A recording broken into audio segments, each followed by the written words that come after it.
right. Well, that was interesting to say the least. Um, so as promised, I am reviewing the Shudder original, The Cleansing Hour.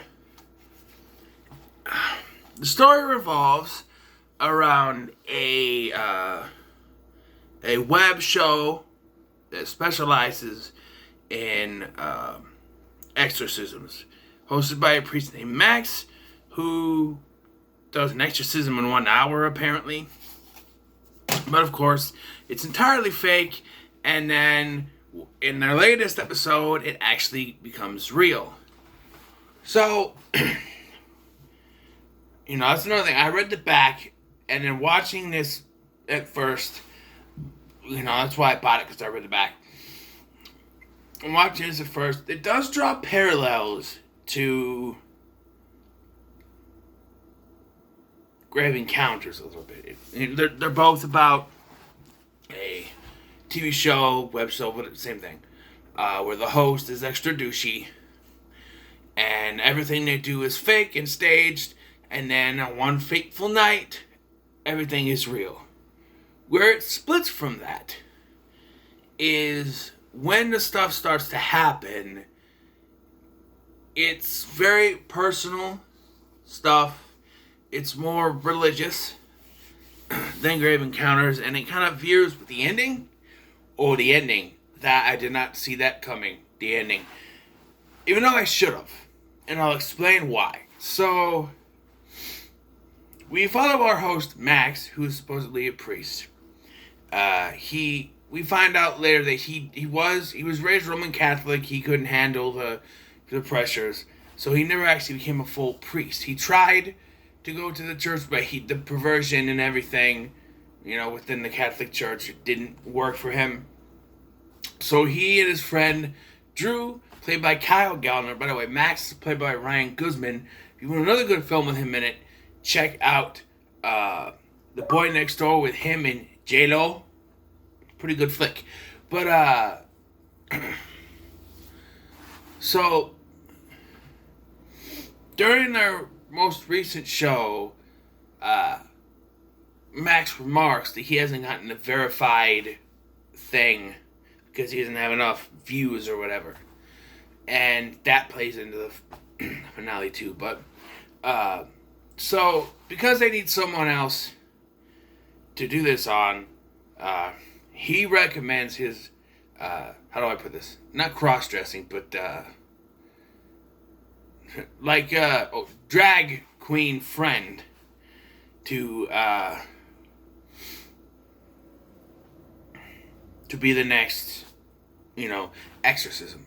But on the way there, he gets attacked by something or somebody. He's a homeless person. There's stuff going on. And that's where I should have figured out what's going on. I'm sitting there going, wait, how is a demon... I know demons can jump from vessel to vessel, but there's multiple vessels at the same time? Not so much. And when the twist happened, it made me go, oh! Of course! So during this broadcast, they decide to use Drew's fiance, Lane. Which, I feel like there's another... Oh, Ouija. Ouija had the character of Lane. This actress is... It's a better character, I think. And during this show, stuff starts to go wrong, and she becomes really possessed. I believe it was in the body of Chris at one point, because he was throwing up and stuff. And he alludes that, he did shrooms or whatever. But I think it took him over to get into the building, and then it jumped into her. Because it seemed like it jumped from him to her. Because, he acted like he had no idea what was going on and how we got there. He was freaking out. And that makes sense. There's a lot of stuff to cover during this exorcism. So, they mentioned the Devil's Database, which is what has every demon known to man. And that comes into handy later. And so they got... Let me explain who else is here. There's an operator or a a grip or a gaffer or whatever he is. He's got tattoos and stuff. I forget his name. Is it like Sam or something? And then his niece, whose name I also forget, she's there. She's just starting as an intern. And she's like, how much does it pay? I'm like, interns don't get paid. And then there's Chris, of course, who's in the bathroom for most of this film because he shows back up later. But when the exorcism stuff starts and the demon shows itself, he says, anyone leaves, I kill them. Anyone steps into the circle besides Max, or onto the camera besides Max, he kills the girl. Anyone tries to stop the feed, he kills the girl. So, yeah. I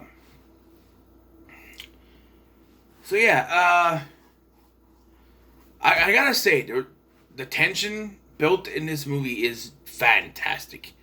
You know, it's built very well. You're holding on to what's going to happen next. The performances of both Ryan Guzman and Kyle Gallner, and I'm sorry, I don't remember her name. Alex Angelis. Well, that's ironic. Just, wait till we get to the twist.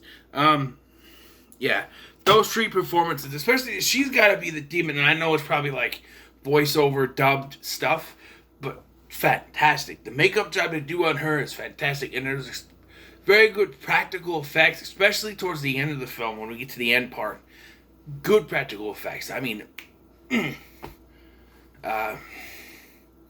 so as this show goes on, we find out some of the sins that had happened. He's not really a priest. You know, he tried to do the Catholic stuff, everything I said already. But then there's the thing, they keep flashing back and forth to this like a flashback of Max and Drew when they were kids, and this abusive nun. And it turns out that Max accidentally killed her with a pencil. So, you know, he's up there with John Wick. And he did it on accident, so, you know. And he kind of looks like John Wick, too. He's got long black hair and a beard. Maybe he is Father John Wick. I don't know. But, yeah, and he killed her with a pencil. Accidentally, of course. And haunted him. And then and I was with it. And then they had to do this.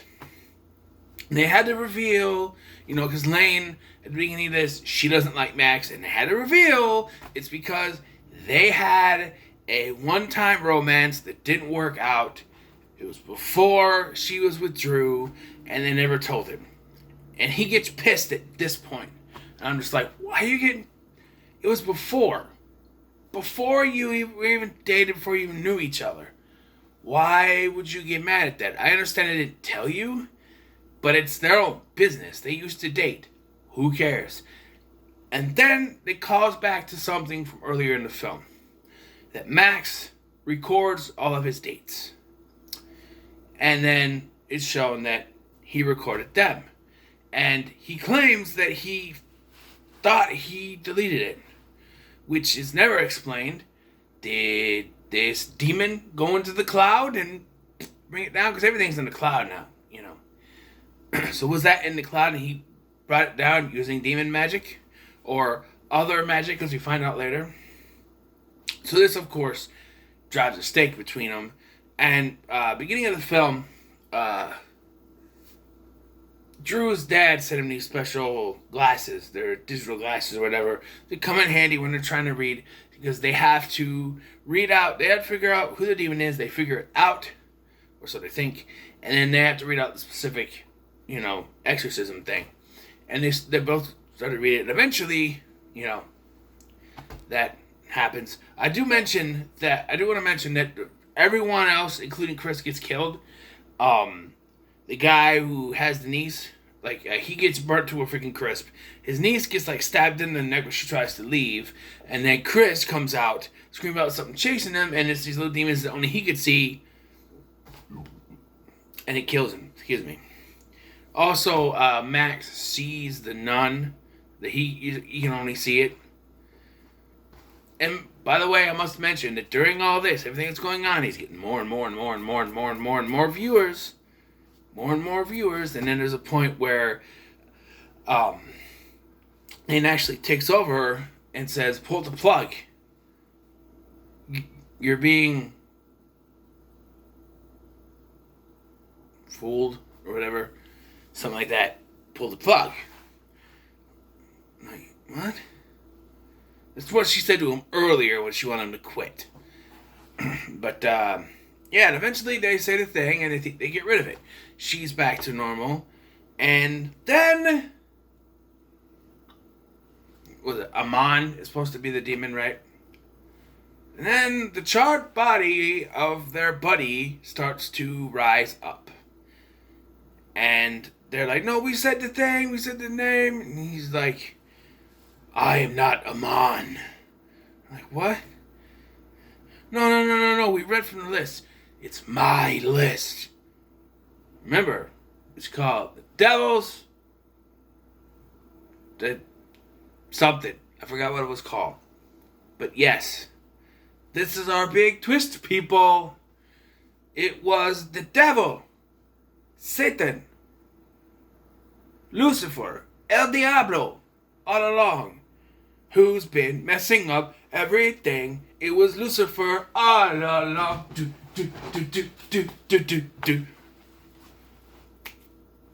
Anyway, yes. And we have great practical effects here.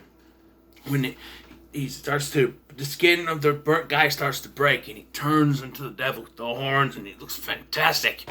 It's probably the best looking devil I've seen on screen, to be honest with you.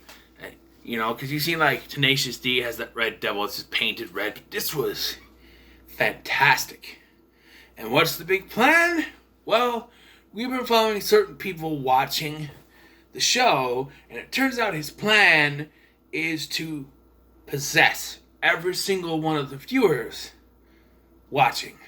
So that is why he was trying to raise up the viewers. More people watching, the more he can possess. And it causes an outbreak, people killing people and stuff like that, including the president's son, who kills his mom, and then the president, and it's just a wow moment. And then we go back to our main characters. And I'm like, well, what are we doing? Shouldn't that be the end?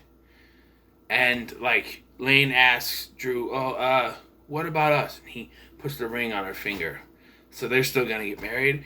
And I'm like, okay, but do we really need to know that? I mean, the world is going to fucking end. Do we even need to know that they're getting together? And then we see Max. He has his phone. And it shows that he got his, thing. The certification. And I'm like, really? We gotta show that, right? We gotta go back to that. You could just fucking end after the president's kid killed him. You just end it, right?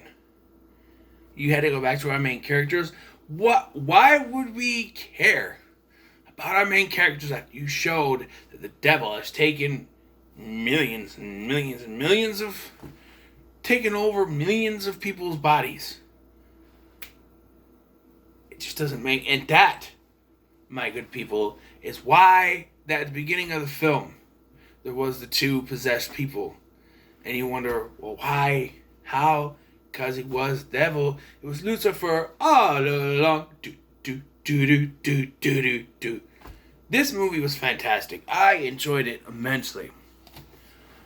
This is what a Shudder movie should be, man. I think that Downrange is the only bad Shudder movie I think I've seen. But other ones, whether it was Downrange, I was looking at stuff the other day. It's also Shudder that I thought was all pretty good. I can't really remember.